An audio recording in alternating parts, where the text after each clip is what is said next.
वारंवार फक्त आणि फक्त दहशतीच्या बळावर इथं राजकारण करू पाहत आहेत. वाळेकरनं किनीकरची जिरवायची, किनीकरनं वाळेकरची जिरवायची आणि दोघाचा धुला चालू द्यायचा. कधी वाळेकर जर फार आती करायला लागला की तिकडून त्यांनी सांगायचं गायब करेल रे तुला, गायब करेल, नीट राहावं. तरी पण त्याने किनीकरची काय ठासायची ती ठासायची. यावेळेला किनीकर त्याची ठासायला बसेल, पण दोघांना माहित नाही की रवींद्र चव्हाण त्या दोघांची ठासायला बसलेले. आणि गुंड कुणाचे? गुंड भाजपचे, गुंड शिंदेचे. यांचा गँगवर चालू.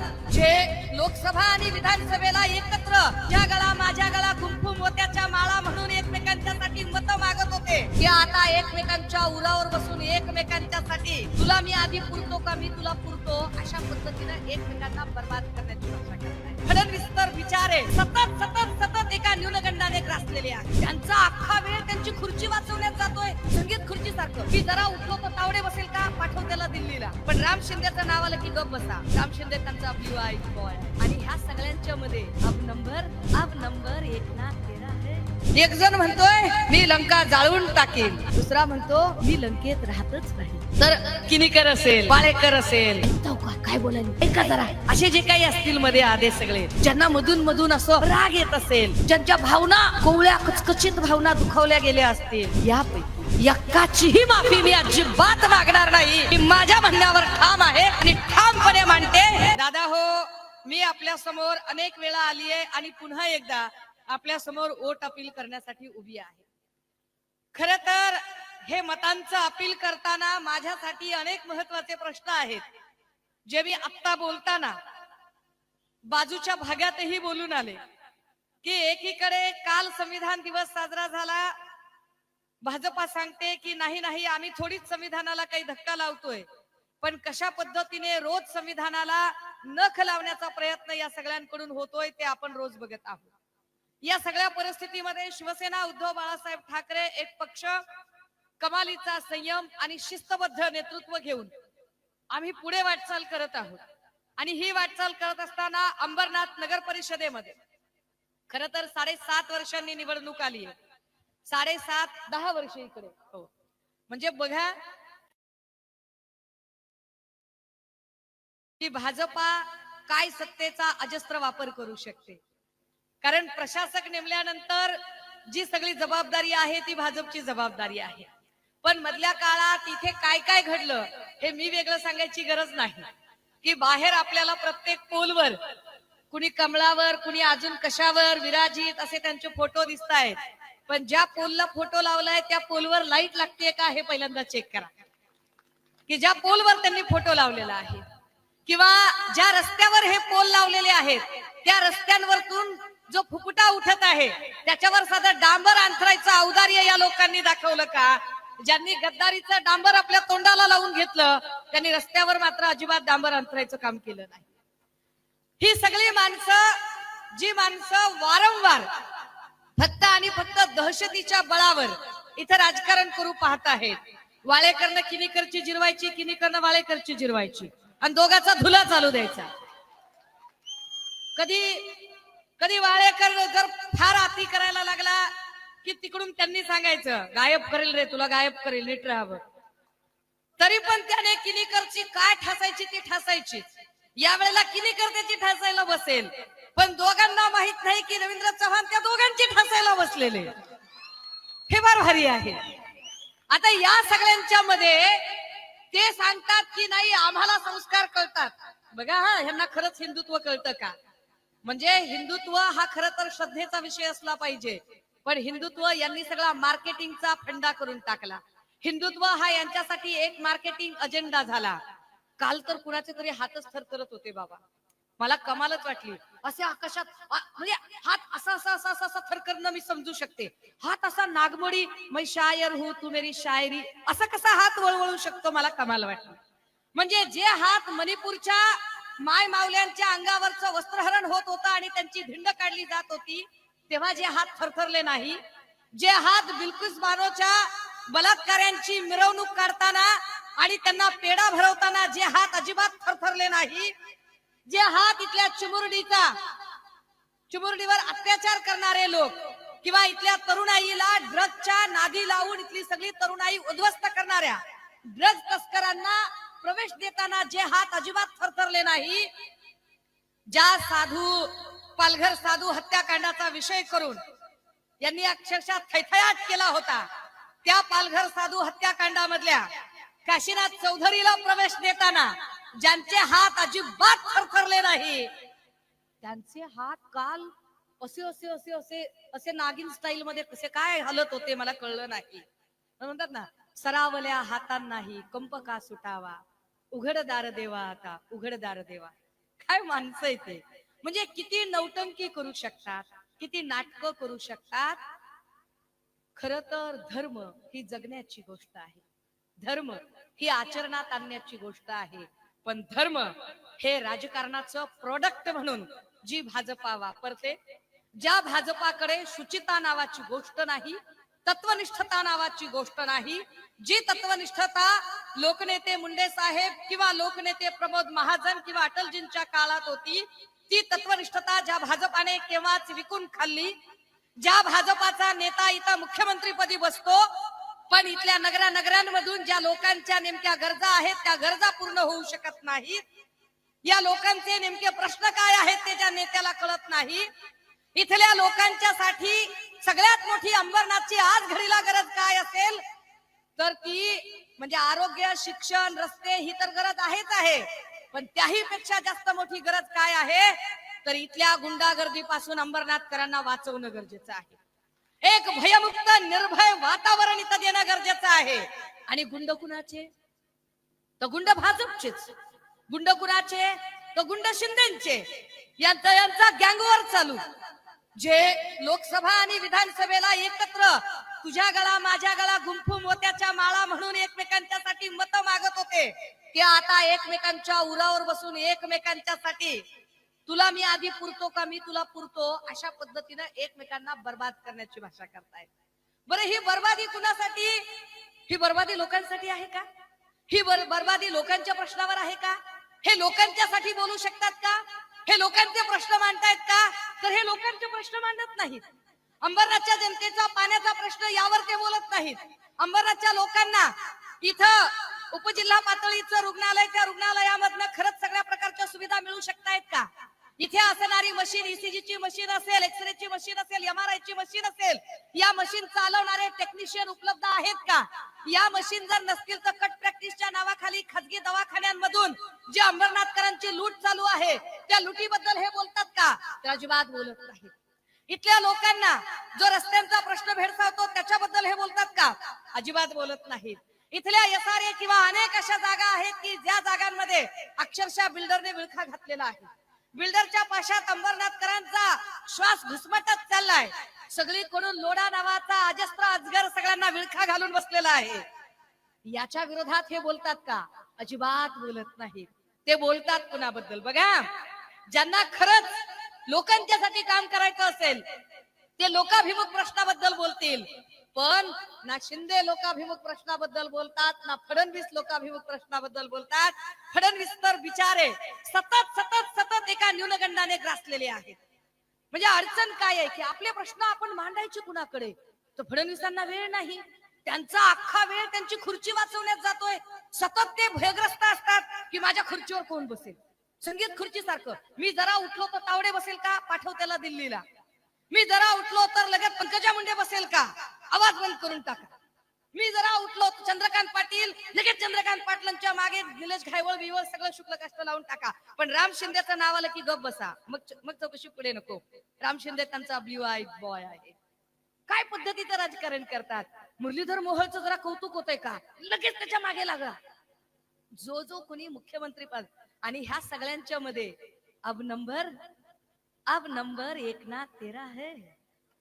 हा, कारण तुम्ही पहिला एपिसोड केला होता वाया सुरत गुवाहाटी, त्या वाया सुरत गुवाहाटीचा दीर्घांक अंक दुसरा सुरू होतोय तो उदय सामंतांच्या माध्यमातून होय पुन्हा एकदा.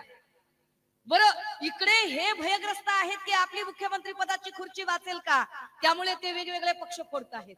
पक्ष फोडून झाले एवढ्याने कुठे भागतंय त्यांचं? आता ते कुटुंबही फोडतात. काल बघितलं असेल आपण की काय पद्धतीने निलेश राणे पैसे दाखवत होते. पैसे कुणाचे तर भाजपचे दाखवत आहेत आणि ते सांगतात की सन्माननीय रवींद्र चव्हाण साहेबांचे हे लोक बघा कसे बदमाश आहेत. भाजपने एक बदमाशपणा केलेला आहे आणि भाजपा बदमाशपणे पैसे काढत आहे. कोण सांगते? निलेश राणे. कोण निलेश राणे? ज्यांचा बाप भाजपात आहे ते निलेश राणे. ते सांगतात की भाजप बदमाश आहे. ज्याचा भाऊ भाजपात आहे ते निलेश राणे सांगतात की भाजप बदमाश आहे. म्हणजे पक्ष तर फोडले, पण भावाला भाऊ ओळख देणार नाही अशी व्यवस्था फडणवीसांनी केली. काय कपट नीती आणि काय षडयंत्रकारी राजकारण करणारा माणूस आहे की भाऊ भावाला ओळखेना गेला, बाप लेकाला ओळखेना गेला, लेक बापाच्या विरोधात जायला लागला. हे सगळ्या राजकारणातनं कधी त्यांना वेळ मिळावा की त्यांनी अंबरनाथकरांचे किंवा हे जे सगळे आमचे निमशहरी भागात राहणारे जे लोक आहेत यांचे प्रश्न त्यांनी कधी सोडवावे. बरं, हे सगळे प्रश्न त्यांच्यातने सुटत नाहीत म्हणून दुसरा जाहिरात करणारा आपण शोधावा म्हटलं की जो दुसरी जाहिरात चालू आहे की ज्यानं सगळी चोराचोरीचाच आणि उचलेगिरीचा धंदा चालू केला, मग आपण त्याच्याकडे प्रश्न मांडावे का? पण त्याची तर अडचण त्याच्याही पेक्षा वाईट आहे. काल परवा ते तिकडे तक्रार घेऊन गेले. सर त्याने असं केलं बघा सर, त्याने माझा शर्ट ओढला, त्याने माझी दाढी ओढली सर, त्याने माझा चष्मा ओढला सर याचं झालंय. त्यांना सारखं यायचं नाही, झालं हो तिकडे. फटकारून लावलं राव. अब क्या करेगा? आता काय होईल? म्हणजे जर दोघांनाही आपल्या अस्तित्वाचा प्रश्न भेडसावत असेल आणि दोघही एकमेकांची दोर कापण्यामध्ये अत्यंत मशगूल असतील, व्यस्त असतील, तर अशा दोघांनी खरंच लोकाभिमुख प्रश्नांवर चर्चा यांना सुचेल का? सुचते का? तर अजिबात नाही. त्यांच्या सगळ्या प्रचार सभा काढून बघा. त्या प्रचार सभांमध्ये ते लोकांचे जे मी आता प्रश्न तुम्हाला सांगते की आरोग्याचा प्रश्न, रस्त्याचा प्रश्न, पाण्याचा प्रश्न, ह्या प्रश्नांवर ते बोलत नाहीत. ते कापाकापीची आणि जाळाजाळीची भाषा करतात, जाळपोळीची भाषा करतात. एक जण म्हणतोय मी लंका जाळून टाकीन, दुसरा म्हणतो मी लंकेत राहतच नाही. वा वा, काय राजकारण आहे. अरे तुम्हाला लंकेत राहायचंय का नाही? लंका जाळायची, राख करायची, काय सगळी राख रांगोळी करायची ती करा ना. पण तुमच्या या राख रांगोळीच्या राजकारणामध्ये इथल्या सामान्य जनतेच्या संपूर्ण जो जीवन जगण्याचा त्यांचा सुरळीत मार्ग आहे, इथली जी लोकशाही संसद व्यवस्था आहे, त्या व्यवस्थेची राख रांगोळी कशापायी करताय? इथल्या लोकांना मोकळेपणाने जो श्वास घ्यायला हवा तो श्वास का बरं घेऊ दिला जात नाही? इथे कुणीतरी, मी आता परत नाव विसरले, काय फार गुंडागर्दी आहे, धाक दाखवतो, धाकदपटशा करतो. कसली गुंड ही? जी माणसं शस्त्रांच्या आधारावर धाक दाखवू शकतात किंवा कुठला तरी नेता डोक्यावर हात ठेवतो म्हणून तेवढ्या पुरती फुरफुरत राहतात, अशी माणसं ही खऱ्या अर्थाने ती शक्तिशाली नसतात, सामर्थ्यवान नसतात. मी पुरुषार्थ, मर्द वगैरे असले शब्द अजिबात वापरणार नाही, कारण हे असले सगळे शब्द भाजपच्या त्या सगळ्या बायकांना आपण बहाल करून टाकलेले आहेत. हे वाईट आहे. म्हणजे कधी शिंदेची एखादी बाई काय दांडे बिंडे काहीतरी वेगळी भाषा असते, तर दुसरी एखादी बाई अजून काहीतरी विचित्र भाषा काढत राहते. आणि किती कमाल आहे की इथं ज्याची फार दहशत आहे म्हणे त्याचा पाक टन टनाटन टन करून टाकते. हे वाईटच आहे ना, हे फारच विचित्र आहे. आता अशा सगळ्यांमध्ये परिस्थितीमध्ये दादा हो, मी जाणीवपूर्वक हे उमेदवार पुढे बोलावले. मी जाणीवपूर्वक या सगळ्या उमेदवारांना इथे तुमच्या समोर बोलावलं, कारण मला या सगळ्या उमेदवारांचे चेहरे तुम्हाला दाखवायचे होते. याच्यातले जर चेहरे बघितले तर एकही चेहरा हा ठेकेदाराचा चेहरा नाही, एकही चेहरा हा कुठल्याही बिल्डरचा चेहरा नाही, एकही चेहरा हा कुठल्याही अब्जाधीशाचा चेहरा नाही. हे चेहरे मध्यमवर्गीय चेहरे आहेत, हे चेहरे सर्वसामान्य आहेत आणि सर्वसामान्यांना असामान्य बनवण्याची ताकद फक्त आणि फक्त शिवसेना उद्धव बाळासाहेब ठाकरे पक्ष करू शकतो. ती ताकद आमच्याकडे आहे. आम्ही बोलायची गरजच नाही. काल कोण सांगत होता त्यांच्यातला एक पोपट, मला वाटते कोण गुलाबगडी सांगत होता काल की आओ दे राणे तर कोंबड्या विकायचा, हा कोणतरी पानाला चुना लावायचा, हो असं करायचा, तो तसं करायचा, आम्हाला मातोश्रीने दिलं. आता आठवतंय, त्यांनी ठेंगा दाखवल्यावर आता आठवतंय. पण आता त्यांच्याही लक्षात आलं की भाजपने काय राजकारण केलं आणि कशा पद्धतीने फोडाफोडीचं राजकारण करून एकीचं बळ असतं, एकत्र असल्यावर कोणाची हिंमत होत नाही. पण इथेच कल्याण डोंबिवलीमध्ये काय पद्धतीने भाजपच्या लोकांनी शिंदेच्या लोकांना तिंबलाय ते तुम्ही बघितलंय. आता ही तिंबा आता फक्त नुसतं थोडीशी मारहाण झाली असेल, इथून पुढे तुडवा तुडवीचा कार्यक्रम त्यांचा सुरू होईल आणि त्या तुडवा तुडवीच्या कार्यक्रमामध्ये इथल्या लोकशाहीचा चिखल होऊ नये, इथे दलदल वाढू नये. आणि म्हणून आमचा प्रयत्न आहे की या सगळ्यांमध्ये एक नवा अत्यंत विद्रोही परिवर्तनवादी विचार ज्वलंत ठेवायचा असेल तर ती प्रतिकात्मक मशाल पेटत राहिली पाहिजे. ती मशाल पेटवण्यासाठी म्हणून हे उमेदवार मैदानात आहेत. दादा हो, हे उमेदवार मात्र प्रतिनिधी आहेत. हा उमेदवार मात्र प्रतिनिधी आहे, पण चेहरा जो आहे तो शिवसेना उद्धव बाळासाहेब ठाकरेंचा आहे. ज्या उद्धव साहेबांनी कोरोना काळात केलेलं काम अत्यंत महत्वाचं होतं.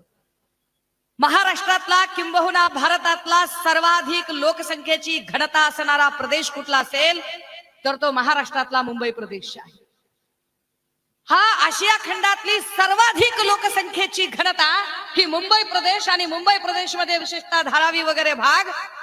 परंतु कोरोना सारखा आजार, ज्या आजारामध्ये मानवी संपर्क टाळणेच सगळ्यात मोठं पथ्य होतं, अशा सर्वाधिक लोकसंख्येची घनता असणाऱ्या भागामध्ये सगळ्यात उत्कृष्ट काम कुणी केलं तर ते उद्धव बाळासाहेब ठाकरे यांनी केलं. दादा हो, या सगळ्यांमध्ये आम्ही बोलायची गरज नाही. वर्ल्ड हेल्थ ऑर्गनायझेशन, जागतिक आरोग्य संघटनेने सांगितलं की कोरोना काळात जगातलं सगळ्यात चांगलं काम भारतातला एकमेव मुख्यमंत्री, महाराष्ट्राचे मुख्यमंत्री उद्धव साहेबांनी केलेलं काम होतं. सगळ्यात आधी जर कोरोनाला अटकाव कुठे आला असेल तर तो मुंबईमध्ये आला होता. ते काम आम्ही केलं होतं. ज्या काळामध्ये एकीकडे गुजरातला प्रेत रस्त्यावर जाळली जात होती, युपी मध्ये प्रेत नदीवर तरंगत होती, त्या काळामध्ये महाराष्ट्रामध्ये मात्र प्रत्येकाच्या जात धर्मानुसार संपूर्ण इतमामात गोष्टी घडत होत्या. विशेष प्रत्येकाला कोरोना काळात अगदी अन्न सुद्धा व्यवस्थित मिळेल याची काळजी घेतली जात होती. आणि त्याच काळामध्ये राजकारण करणारे कोण होते तर कोरोना काळात मुख्यमंत्री निधीला पैसे देऊ नका, ते पीएम फंडला द्या. अशा पीएम फंडला की ज्याचा नंतर हिशोबच लागला नाही, त्यागने सांगितलं की पीएम केअर फंड नावाची गोष्टच अस्तित्वात नाहीये, किंबहुना ही खाजगी आहे आणि खाजगीला आम्हाला ते हिशोबात धरता येत नाही. एवढा मोठा भ्रष्टाचार ज्यांनी केला, पण जाहिरातही त्यांच्या हातात. जाहिरातीच्या बळावर त्यांनी एकच खोटी गोष्ट जर 50 वेळा सांगितली तर ती लोकांना खरी वाटायला लागते. अशा पद्धतीने त्यांनी कांगावा केला, अत्यंत कागाळ्या सुरू केल्या. एकीकडे कोरोनाच्या काळामध्ये जेव्हा उद्धव साहेब प्रत्येक माणसाचा जीव वाचवण्यासाठी धडपडत होते, तेव्हा त्याच काळामध्ये फडणवीस नावाचा माणूस, एक माणूस त्यांच्यापासून कसा फोडता येईल, त्यांच्या नेमक्या आजारपणाच्या काळामध्ये त्यांच्या सोबत कसा त्यांच्या पाठीत खंजीर खुपसता येईल याचा प्रयत्न केला जात होता. ही सगळी माणसं बरं ह्यांनी केलं कशासाठी? कुठे आहे तो सचिन जोशी? ज्या सचिन जोशीची चौकशी चालू होती, समृद्धी महामार्ग चालू असताना जो शिंदेचा पीए म्हणून काम करत होता तो सचिन जोशी आता अचानक कुठे गायब आहे? ज्या सचिन जोशीची फाईल होती, ह्या सगळ्यांच्या फाईली होत्या. एकेकाची फाईल तुम्हाला सांगते. हा जो गिरीश महाजन नावाचा माणूस आहे ना, हा माणूस राजकारणी नाहीये, अजिबात नाही. राजकारणी माणूस निवडणुका लढत असतो, फेअर निवडणुका लढतो, जिंकतो. गिरीश महाजन इव्हेंट मॅनेजर आहे. गिरीश महाजनचं काम एवढंच, एक माणूस हेरायचा, त्याच्या सगळ्या प्रकारच्या सगळ्या गोष्टी उकरून काढायच्या, मग त्याला ब्लॅकमेल करायचं, त्याला प्रेशराईज करायचं आणि त्या सगळ्या गोष्टी प्रेशराईज करून चुप बैठो नाही तो कान काटूंगा, बीजेपी में आ नाही तो, म्हणजे ते आता शोलेचा डायलॉग बंद झाला. दूर कहीं अगर कोई करप्शन करेगा तो उसे बीजेपी बोलेगी, बीजेपी में आ जा वरना तेरे घर ईडी आ जाएगी. इथले सुद्धा आपल्यातली अनेक उंदरं त्याच पद्धतीने गेली. काही उंदरांनी उड्या मारल्या. त्यांची नावं या मंचावर घेऊन मला अजिबात माझं तोंड खराब करायचं नाही. कारण आम्ही वारंवार म्हणतो की माणसं चोरायची गरज त्यांना पडते जी माणसं घडवू शकत नाहीत. फडणवीस आयुष्यात माणसं घडवू शकत नाहीत. त्यांचा सगळा वेळ हा फक्त आणि फक्त लोकांची माणसं फोडण्यामध्ये आणि अवैध गोष्टींना सावरून घेण्यामध्ये वेळ जात आहे. पण शिवसेना हा पक्ष माणसं पेरणारा पक्ष आहे. त्यामुळे त्यांनी कितीही माणसं चोरली तरी आम्ही माणसं पेरत जाणार आहोत. आम्हाला त्याने काही फार फरक पडत नाही. पण आम्हाला फरक एका गोष्टीने नक्की पडतो की एवढे कष्ट ज्या वेळेला घेतो, मी लोकसभा आणि विधानसभेच्या प्रचार सभा केले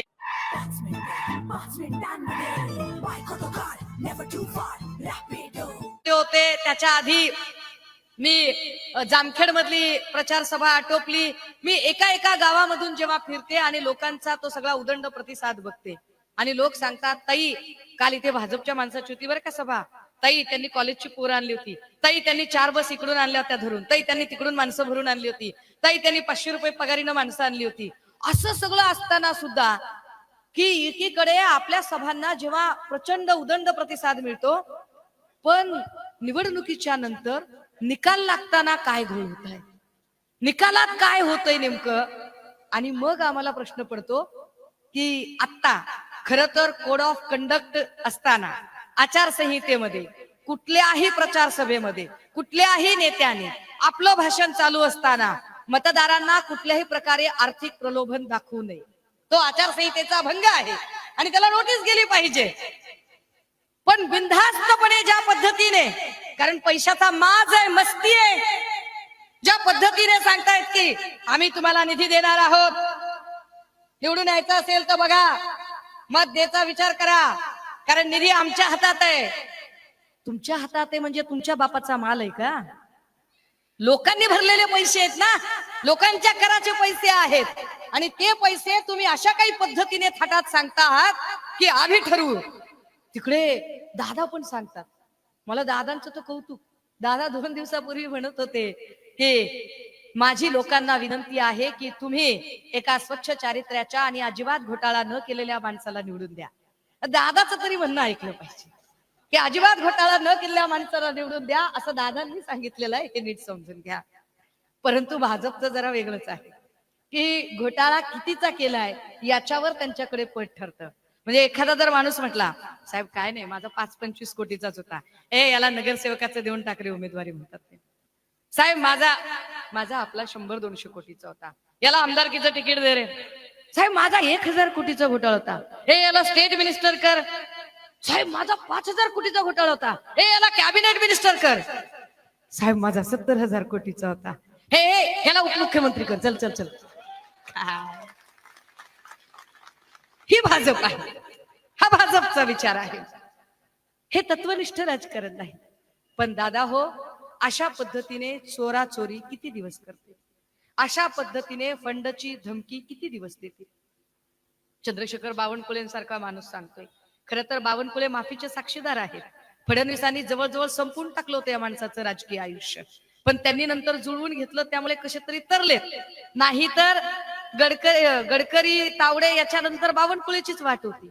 ते बावनकुळे सांगतायत, निवडणुकीत सांगतायत, नगर परिषदेच्या निवडणुकीमध्ये सांगतायत ते मांडव टाका रे, पैशाची काळजी करू नका, एक पडदा पाडणार, 50 रुपयाचा पडदा आहे, सांगा काय फरक पडत नाही. निवडणूक आयोगाला मी बोलतो, मी निवडणूक आयोगाला सांगतो, मी राज्यावर बसलोय. म्हणजे काय, निवडणूक आयोगाला मी सांगतो आणि मी राज्यावर बसलोय असं बावनकुळे सांगतायत. काय निवडणूक आयोग काय बावनकुळेच्या घरचा घरगडी आहे होय? म्हणजे आपण आपल्या घरातल्या माणसाला सांगतो की एखादा जो घरातला घरकाम करणारा नोकर असतो, राजू दो चाय ला रे, तसं बावनकुळे सांगणार काय, 50 रुपये का पडदा रे. काय पद्धतीचं राजकारण आहे? ही जी दंडेलशाही आहे, ही जी दडपशाही आहे, ही जी गुंडागर्दी आहे, याच्या विरोधात आम्हाला मशाल पेटवायची आहे.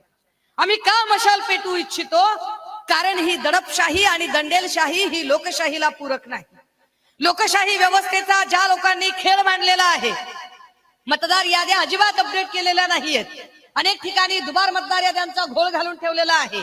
मुंबई महापालिकेचा विचार केला तर तब्बल 11 लाख मतदार हे दुबार मतदार आहेत. वारंवार निवडणूक आयोगाकडे आम्ही म्हटलं की आम्हाला हस्तक्षेप नोंदवायचा आहे, वेळ द्या. आता कुठे त्यांनी मान्य केलं? कशा पद्धतीने गलिच्छ राजकारण आणि जात आणि धर्माच्या नावावर फक्त भांडणं लावायची. अंबरनाथकरांनी प्रश्न विचारला की अंबरनाथकरांना फक्त भीती दाखवायची, हा मग धर्माची भीती दाखवायची, जातीची भीती दाखवायची, जातीय दंगली घडवून आणायच्या, अशा दंगली घडवून आणण्यामध्ये हे फार दादा हो, हे विचार करण्यासारखं आहे या सगळ्यांमध्ये की बघा, जे म्हणतायत की आम्ही हिंदू हिंदू हिंदू हिंदू हिंदू आम्ही हिंदूंसाठी आहोत, त्यांना कधीतरी आपण हा प्रश्न विचारलाय का की बदलापूरचं जे लेकरू गेलं ते हिंदूच होत, तुम्ही काय केलं त्याच्यासाठी? तुम्ही का उभे राहिला नाहीत त्या लेकराच्यासाठी? जी फलटण मध्ये जी संपदा गेली ती हिंदूच होती, काय केलं तुम्ही याच्यासाठी? हे कुठल्या मुद्द्यांवरती उभे राहतात? तर हे जेव्हा दोन पार्ट्या, यांना एकीकडची पार्टी हिंदू आणि एकीकडची पार्टी मुस्लिम दिसते, तेव्हा हे उभे राहतात. पण जर दोन हिंदूच असतील तर मात्र हे उभे राहत नाहीत, दोन मुस्लिमच असतील तर मात्र हे उभे राहत नाहीत, कारण त्याच्यात यांना पॉलिटिकल मायलेजच दिसत नाही. ते पॉलिटिकल मायलेज यांना जात आणि धर्माची भांडणं लागण्यावर दिसतं. अशी जात आणि धर्माच्या जीवावर आपली राजकीय पोळी भाजणारी माणसं, ही माणसं तुमचे प्रश्न कसे काय समजून घेतील? दादा हो, मी अत्यंत प्रामाणिकपणे, विश्वासाने आणि जबाबदारीने हे सांगू शकते की आम्ही निवडलेले उमेदवार, हे उमेदवार फक्त नगरसेवक म्हणून मिरवण्यासाठी नाही, तर तुमचा प्रत्येकाचा प्रश्न समजून घेण्यासाठी असते. मला विश्वास आहे की माझा एक एक माणूस तुमच्यासाठी 24/7 तुमच्या सेवेत असेल. मला विश्वास आहे की माझ्या कुठल्याही उमेदवाराला तुम्ही अर्ध्या रात्री जरी फोन केला तर ते तुमचा फोन घेऊन तुमच्यासाठी धावत यायला तयार असतील, कारण आम्ही हे नुसतं बोलत नाही, आम्ही करून दाखवतो. आपण सगळ्यांनी ते बघितलेलं आहे की बदलापूरचं जेव्हा प्रकरण झालं तेव्हा बदलापूरच्या प्रकरणात सुषमा अंधारे 700 किलोमीटर अंतरावरून इथे आली. इथे उन्हात दिवसभर बसून, काय नाव होतं त्याचं? वामन, वामन म्हात्रे. त्या वामन म्हात्रेवर FIR करण्यासाठी आम्ही थांबलो, पण काय इथली पोलीस यंत्रणा, एका बलात्काराला वाचवण्यासाठी आणि बलात्काराला अभय देणारे लोक, जे अत्यंत असंवेदनशीलपणे वागतात, अशा लोकांना वाचवण्यासाठी पोलीस यंत्रणा काय करू शकते? पोलिसांचं तरी बिचाऱ्यांचं काय चुकतंय? कारण पोलिसांनाच किती मान देत आहे सत्तेतले लोक ते आपण बघतोय की ऐन प्रचारामध्ये उपमुख्यमंत्री दादा सांगतायत पोलिसांना, आमच्या लोकांना खुर्च्या द्या रे, उभे राहा तुम्ही. पोलिसांच्या खुर्च्या काढून घेतात. पोलिसांची काय म्हणजे पोलिसांची बडदास्तच काय ठेवतात ते. आणि पोलिसांकडून मग आम्ही काय अपेक्षा करायच्या? डॉक्टर संपदा मुंडेंसारखं प्रकरण होतं ज्याच्यामध्ये पोलीसच आरोपी असतो. बरं, पोलिसांवर आपण काय बोलावं जिथं पोलीस स्टेशन मध्ये त्यांच्या समोरच गोळीबार होतो? इथेच ना, हेच अंबरनाथ, हेच कल्याण, हेच डोंबिवली, याच ठिकाणी ही सगळी गुंडागर्दी की पोलीस स्टेशन मध्ये लोक एकमेकांना, अरे काय दादागिरी आहे. आणि जर अशी दादागिरी चालत असेल तर सांगा गोरगरिबाला न्याय काय देतील? जर एक FIR होण्यासाठी सुषमा अंधारेला याच अंबरनाथ बदलापूर मध्ये जर 7 तास उन्हात बसावं लागत असेल, एका संपदा मुंडेला न्याय मिळावा म्हणून फलटण मध्ये जाऊन तिथे पुन्हा दिवसभर ऊन अंगावर घेत बसावं लागत असेल एका FIR साठी, तर विचार करा माया हो, तुमच्यासाठी तुम्ही सहज पोलीस स्टेशनला गेला तर तुम्हाला ते दाद देणार आहेत का? कारण लगेच फोन, ह्यांचीच माणसं सगळी गुंडागर्दी करणारी. माया हो, आज सगळ्यात मोठा प्रश्न काय असेल तर आमच्या पोरींच्या सुरक्षिततेचा. नो डाऊट ते 1,500 रुपये वगैरे देऊ करताहेत. 1,500 ही रक्कम मोठीच असते, ती आम्ही छोटी आणि क्षुल्लक समजत नाही. 1,500ची रक्कम मोठीच आहे, पण महिन्याला 1,500 म्हणजे वर्षाचे किती झाले माय? 18,000 रुपये. 18,000 रुपये वर्षभराचे पैसे. पण जर महिन्याला 18 ते 25,000ची नोकरीच आपल्याला मिळाली तर 1,500साठी आपण त्यांच्या कच्छपी लागू का? पण ते आपल्याला ते करत नाही. भाजपा पगारी मतदार तयार करत आहे. भाजपा निवडणूक काळात आचारसंहिता चालू असताना सुद्धा ज्या पद्धतीने एक गलिच्छ राजकारण करून, साम दाम दंड भेद असं सगळं करून जे गलिच्छ राजकारण करू पाहत आहे त्याच्या विरोधात आम्ही ही मशाल पेटवायचं ठरवलेलं आहे. आम्हाला लाडक्या बहिणीपेक्षा सुद्धा सुरक्षित बहीण जास्त महत्वाची वाटते. आम्ही त्या सुरक्षित बहिणीसाठी लढणारे आहोत. आम्ही बहिणीसाठी प्रसंगी जीवाची बाजी लावणारे आहोत आणि त्याच्यासाठी आम्ही श्रेयवादाच्या लढाईत पडणारे नाही आहोत. सध्या क्रेडिट घेण्याचा प्रकार चालू आहे. शिंदे म्हणतात नाही नाही मी मी मी, फडणवीस म्हणतात चाल रे तू कुठल्या कुठं, मी मी मी, माय बडा की तू बडा. और दोनों म्हणजे काय न बोललेलं बरं. ह्या सगळ्या राजकारणामध्ये, या सगळ्या गलिच्छपणामध्ये खर तर आम्हाला अपेक्षा होती की आमचे अजून काही साथीदार आमच्या सोबत असायला हवे. पण नेव्हर माइंड, आम्हाला याचा आनंद आहे की ओरिजिनल राष्ट्रवादी आणि ओरिजिनल शिवसेना एकत्र आहे.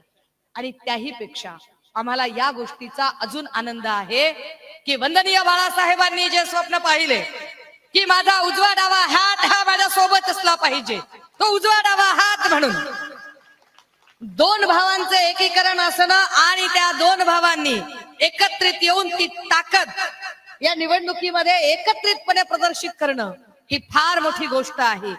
या महाराष्ट्रातल्या मराठी माणसाची सत्ता मत्ता अस्मिता अबाधित ठेवण्यासाठी, या महाराष्ट्रातून या मुंबईतून मराठी माणूस हद्दपार होत असताना मराठी माणसाला खऱ्या अर्थाने एक आश्वासक आधार देण्यासाठी जे ताकद आम्ही निर्माण करू पाहतो, ज्या ताकदीने आणि ज्या पराकाष्ठेने आम्ही लढत आहोत, त्या लढण्यामध्ये आम्हाला तुमचं बळ हवं आहे. आम्हाला तुमची साथ हवी आहे. ती साथ मागण्यासाठी सुषमा अंधारे इथपर्यंत आली आहे. आम्ही निश्चितपणे ते जे सांगतात ना 2000 3000 1 तारखेला झोपू नका, दाराच्या बाहेर थांबा, तुमच्याकडे लक्ष्मी येणार आहे, नगर विकास खातं आमच्याकडे आहे.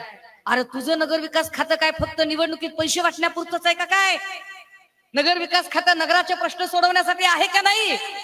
आणि निवडणुकीच्या काळात फक्त पैसे दाखवण्यासाठी कसं खातं असू शकतं?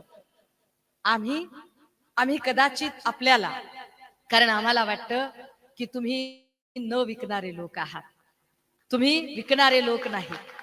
आणि मी ज्या चळवळीतून आले ती चळवळ सांगते कि बिकने वाले समाज में दलाल पैदा होते हैं और लड़ने वाले समाज में लाल पैदा होते हैं. तुम्ही लढणारी लोक आहात आणि या लढणाऱ्या लोकांना आम्ही हे सांगू शकतो की होय, आम्ही तुमच्यासाठी कदाचित आत्ता निवडणुकीत 1000 रुपये कमी, कदाचित आत्ता निवडणुकीत जो पैशाचा बाजार आहे त्या पैशाच्या स्पर्धेत आम्ही नसू, पण जेव्हा जेव्हा तुमच्यावर कुठलं संकट येईल तेव्हा ते संकट झेलण्यासाठी तुमच्या आधी आम्ही छातीचा कोट करून तुमच्यासाठी असणार आहोत. माझा प्रत्येक शिवसैनिक तुमच्यासाठी उभा असेल. ज्या ताकदीनं इतक्या कठीण काळामध्ये इथे गुरुनाथ खोतजी असतील, धनंजय बोडारेजी असतील, आमचे अल्ताफ भाई असतील, आमच्या संपदाताई गडकरी असतील, ही सगळीच्या सगळी माणसं ज्या ताकदीने आणि ज्या निष्ठेने इथे थांबलेली आहेत, हे आमच्यासाठी महत्वाचे आहेत. कारण कठीण काळातच माणसाच्या इमानदारीचा आणि त्याच्या निष्ठेचा खरा कस लागत असतो. एरवी चांगल्या काळामध्ये तर सगळेच सोबत असतात, उगवतीच्या सूर्याला सलाम करणारे अनेक जण असतात, पण खरा कसोटीचा काळ असतो की संकट काळामध्ये किती लोक उभे राहतात. अशा संकट काळामध्ये तरीही आम्ही लढायचं ठरवलेलं आहे आणि आम्ही लढणार आहोत. आमच्या या लढ्याला तुमच्या सगळ्यांच्या आशीर्वादाची गरज आहे. येणाऱ्या 2 तारखेला मंगळवारी मशाल या चिन्हावर आपल्याला शिक्कामोर्तब करायचे, आपल्याला विजयाची तुतारीही वाजवायची आहे आणि आपल्याला सगळ्यात महत्वाची गोष्ट की इथे ठाकरेंचं स्वप्न पूर्ण करायचंय. या महाराष्ट्रातलं जे आपण एक भगवं वादळ, एक भगवं तुफान जे बघितलं होतं ते तुफान पुन्हा एकदा जागवायचंय. माझ्या या बोलण्यामुळे कुणाचाही म्हणजे आपला कोण तो बालू किनीकर, तर मग किनीकर असेल, वाळेकर असेल, तो काय कुरजुले असेल, काय जे असतील ते असतात बिचारी माणसं, काय एवढं त्यांचे खबरे खुबरे पण असतात. इकडं फोन रेकॉर्ड करायला बसलेले असतात, काही जण फोन लावून असतात, ऐकताव का काय बोलायली, ऐका जरा. तर असे जो कोणी खबरे असतील, असे जे काही असतील मध्ये आधे सगळे, ज्यांना मधून मधून असं उसळून येत असेल, चिडचिड होत असेल, राग येत असेल, ज्यांच्या भावना कोवळ्या कचकचित भावना दुखावल्या गेल्या असतील, असे सगळे, या सगळ्यांची यापैकी एकाचीही माफी मी अजिबात मागणार नाही. मी माझ्या म्हणण्यावर ठाम आहे आणि ठामपणे मानते की होय, 2 तारखेला मंगळवारी ही माणसं जी समोर आहेत, ही माणसं ज्या अंजलीताई राऊत इथे 10 वर्ष नगरसेवक आणि आता नगराध्यक्ष पदाच्या उमेदवार म्हणून, कॅप्टन म्हणून उभ्या आहेत, एक महिला ज्या ताकदीने आणि निष्ठेने उभी आहे. आपण बघितलं असेल की मागच्या वेळेला आम्ही लोकसभेला जो उमेदवार उभा केला, भलेही हे पैसा आणि रडीचा डाव करून जिंकले असतील, पण ज्या पद्धतीने वैशालीताईने यांना मैदान, ज्याला तानू तानू मारणं म्हणतात, जे यांना पळवलं होतं आणि यांना घाम फोडला होता, तो घाम फोडल्याशिवाय हे उमेदवार थांबणार नाहीत.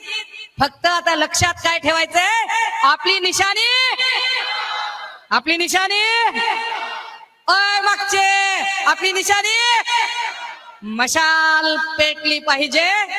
आपल्या सगळ्यांच्या ऋणात राहते, थांबते, रजा घेते. जय हिंद, जय महाराष्ट्र. कार्यक्रमाची सांगता राष्ट्रगीताने होणार आहे. कृपया आपण दोन सेकंद मॅडम भेटणार.